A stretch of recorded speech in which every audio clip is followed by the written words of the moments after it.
အားလုံးပဲမင်္ဂလာပါခင်ဗျအခုဆိုလို့ရှိရင်တောင်တကုံမြို့နယ်က customer တယောက်အိမ်ကိုပေါ့နော်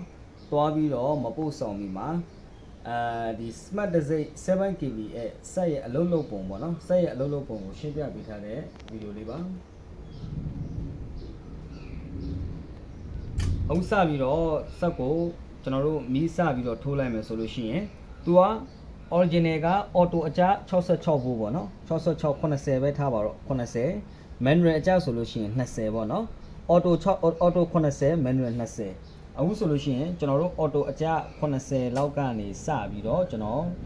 စပြီးတော့အလုပ်လုပ်ပါမယ်ဒါ auto 80မှာရှိတယ်အထွက်က200လောက်ထိကိုသူက automatic ဆွဲတင်ထားပြီးတယ်ပေါ့နော်ဒါဆိုလို့ရှိရင်အဝင်ကများလာမယ်တဖြည်းဖြည်းချင်းနဲ့ပေါ့နော်အော်တိုဘိုင်းက220မှာသူ့အနေနဲ့သူပုံမှန်လေးငြိမ်နေမယ်နော်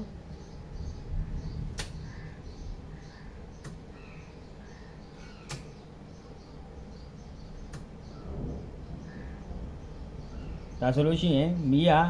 230 40လောက်ထိပေါ့နော်မီးကများလာပြီအဲ့ခါမှာမီးတအားများလာတဲ့အခါမျိုးမှာဆိုလို့ရှိရင်သူက automatic over ဖြတ်ပေးတဲ့စနစ်သူ့စီမှာပါရှိတယ်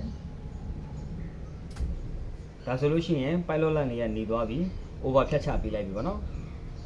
ဒါ auto ဘိုင်းမှာသူ့အနေနဲ့သူမီးများလို့ရှိရင် start down လုပ်ပေးတဲ့ system ပါမယ်အရင်များလာပြီဆိုလို့ရှိရင် over ဖြတ်ပေးတဲ့စနစ်ကလေးပါမယ်နော်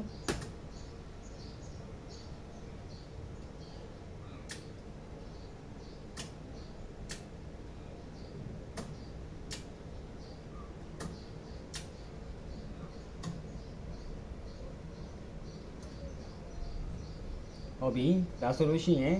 သူကမီးဝင်50 40 30လောက်ပေါ့နော်30လောက်ကနေစပြီးတော့ manual ကအလုပ်လုပ်တယ်နော် manual သုံးမယ်ဆိုလို့ရှိရင်ကျွန်တော်တို့ဒီ chain over လေးကိုအောက်ကိုအဆုံးထိချပေးရပါမယ်ပြီးသွားပြီဆိုလို့ရှိရင်လက်လက်လေးနဲ့ဆွဲတင်ပေးလို့ရတယ်နော်အခုဒီဥစ္စာကမီးဝင်30ပေါ့နော်340လောက်ကနေစပြီးတော့ကျွန်တော်လက်လက်လေးနဲ့ဆွဲတင်ပေးထားတာပေါ့နော်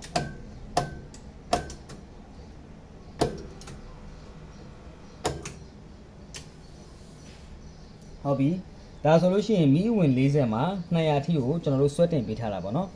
မီးဝင်40ဒါ manual နဲ့အသုံးပြုပေးထားတာမီးဝင်40ကိုလက်လက်နဲ့ကျွန်တော်တို့လက်